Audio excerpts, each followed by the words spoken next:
Tanggal 19 Oktober 1987. Kala itu, Nenek Minah dengan cucu-cucunya, yang salah satunya adalah bernama Junet, mereka akan pergi ke sanak saudara yang tinggal di kampung Tenjo Serpong. Mereka pun akhirnya berangkat dari stasiun Tanah Abang, kemudian naik kereta bernomor 220 jurusan Tanah Abang Rangkas Bitung. Dan mendekati jam 7 pagi, tepatnya adalah jam 6.40, kereta api yang mereka tumpangi kemudian tiba di stasiun Kebayoran.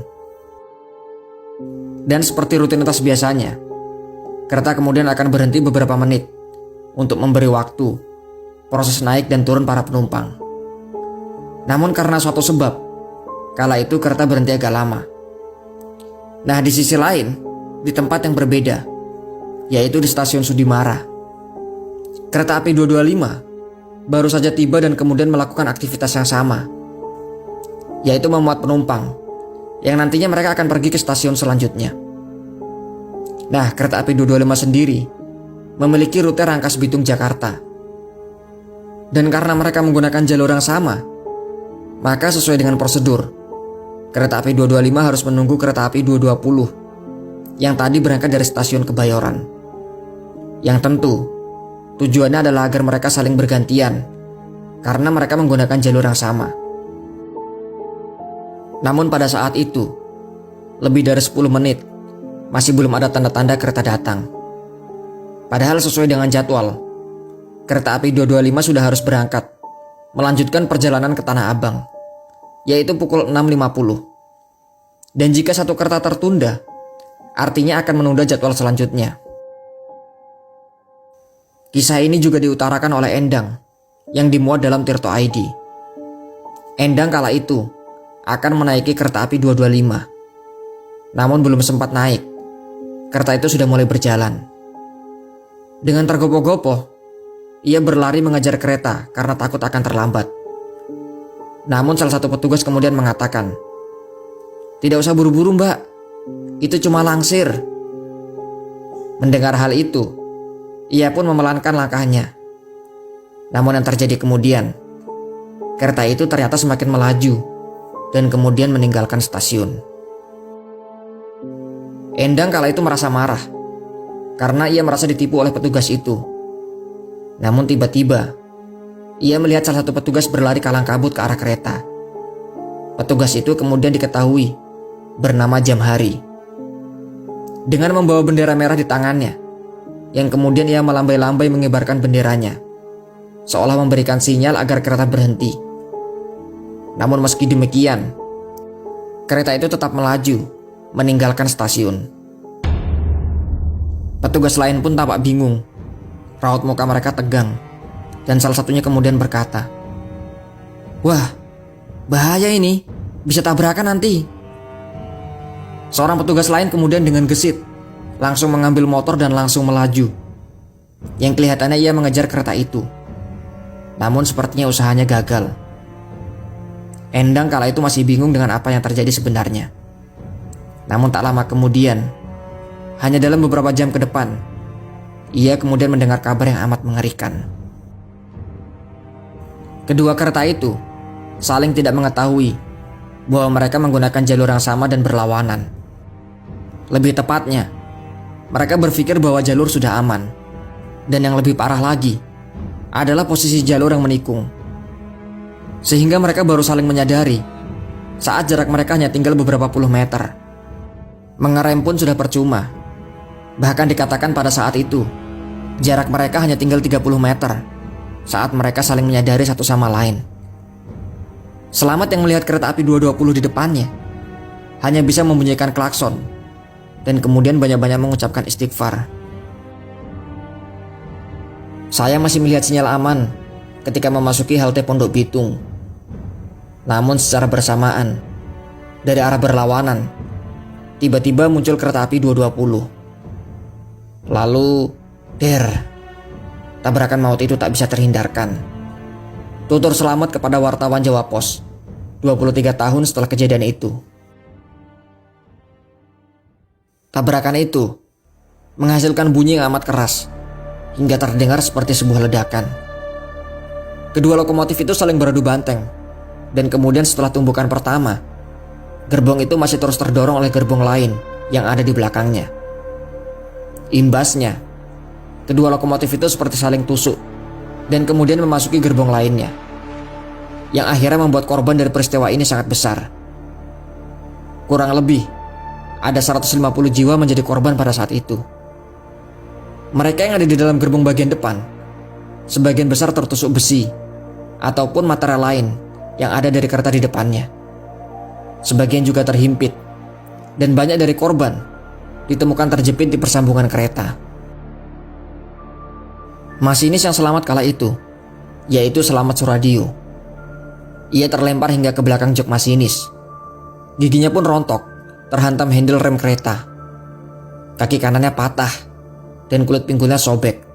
Sejak saat itu ia kehilangan kesadaran, dan kemudian baru terbangun ketika ia sudah dirawat di RS Kramat Jati.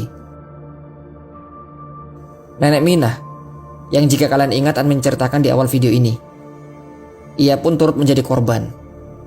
Nenek Minah yang duduk di gerbong pertama langsung tewas seketika bersama 4 cucunya. Mereka semua tak bisa terhindar dari himpitan besi-besi itu. Dan dari peristiwa itu, hanya Junedlah yang selamat. Untuk mengevakuasi Juned sendiri dibutuhkan waktu lebih dari 12 jam. Dan meskipun ia selamat, kaki kirinya sudah remuk dan kemudian harus diamputasi. Kisah lain datang dari Saleh. Kala itu ia berangkat dari stasiun Sudimara, yang kemudian menuju ke stasiun Palmerah. Ia duduk di kursi agak tengah, dan dari hal itulah ia bisa selamat. Meskipun kaki kanannya nyaris saja putus. Ia masih ingat jelas bagaimana jerit tangis penumpang kereta naas itu. Mayat bergelimpangan di mana-mana. Paling banyak terjepit di persambungan kereta. Bahkan ada yang wajahnya sama sekali tidak bisa dikenali, karena seperti habis tersiram sesuatu. Kejadian itu pun membuat trauma yang amat dalam. Sebagian dari yang selamat bahkan butuh waktu bertahun-tahun untuk kembali berani menggunakan kereta. Dan bukan hanya mereka yang mengalami kecelakaan saja. Sebagian warga dan petugas yang menolong pun ikut mengalami trauma. Muhammad Zain, warga di Jalan Bintaro Permai 3, yang kala itu ikut membantu evakuasi.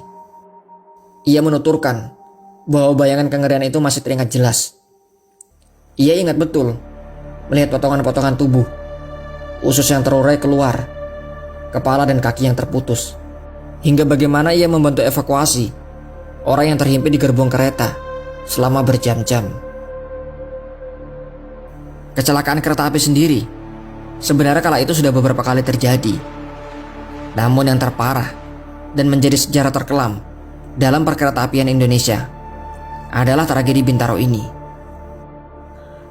Dan karena ini juga, Rusmi Nurjadin, yaitu Menteri Perhubungan yang menjabat kala itu, ia kemudian memberi instruksi agar melakukan gabungan penyelidikan peristiwa kecelakaan kereta api, atau disingkat juga dengan nama GAPPKA, yang tujuannya adalah mengusut tuntas penyebab dari tabrakan ini. Ia bahkan memerintahkan agar dilakukan pengecekan jadwal kereta api di seluruh Indonesia. Slamet Soeradio akhirnya divonis hukuman 5 tahun penjara, dan ia pun harus kehilangan pekerjaannya sebagai masinis. Ia kemudian ditahan di lapas Cipinang dan bebas pada tahun 1993. Sejak saat itu, Slamet Soeradio sempat hanya apel di kantornya karena ia sudah dibebas tugaskan. Dan pada tahun 1994, ia kemudian dipecat dari jabatannya sebagai masinis. Kemudian nomor induk pegawainya pun dicabut pada tahun 1996 oleh Departemen Perhubungan Indonesia. Ia pun akhirnya tidak mendapat uang pensiun. Nasib yang serupa juga menimpa Adung Syafei, yaitu kondektor kereta api 225. Syafei harus mendekam di penjara selama 2,5 tahun. Sedangkan PPKA Jamhari dan juga Umril Hadi, mereka kemudian dihukum selama 10 bulan penjara. Kronologi dari tragedi ini pun akhirnya terbagi dalam 2 versi, yaitu versi PJKA atau Perusahaan Jawatan Kereta Api, Dan versi kedua adalah versi dari masinis kereta api 225 itu sendiri. Karena walaupun masinis telah dihukum dan dianggap bersalah, namun bagi admin sendiri, kecelakaan ini bukanlah mutlak kesalahan dari masinis tersebut. Mengutip dari Wikipedia, Slamet Surodio, ia mengatakan dengan tegas bahwa dirinya sama sekali hanya mengikuti instruksi dari PPKA Sudimara. Ia hanya menjalankan perintah menggunakan PTP yang sudah diberikan. Slamet Surodio mengatakan bahwa dirinya dituding menjalankan kereta tanpa izin adalah sebuah kebohongan besar, dan tidak ada untungnya bagi dirinya untuk menjalankan kereta tersebut tanpa perintah dari atas. Dan jika kalian ingin mengetahui bagaimana kronologi lengkapnya serta penuturan langsung dari Mbah Slamet Surodio, kalian bisa mengeceknya langsung di channel Kisah Tanah Jawa. Kalian juga bisa membaca artikel dalam Wikipedia ataupun Tirto ID, serta masih banyak lagi artikel lainnya. Namun di video kali ini, admin tidak akan membahas detail kronologi dari masing-masing versi kejadian. Dan apa yang terjadi sebaiknya menjadi pembelajaran untuk kedepannya. Semoga kejadian seperti ini tidak akan pernah terjadi lagi. Dan untuk para korban, semoga mereka tenang dan diberikan tempat yang mulia di sisinya.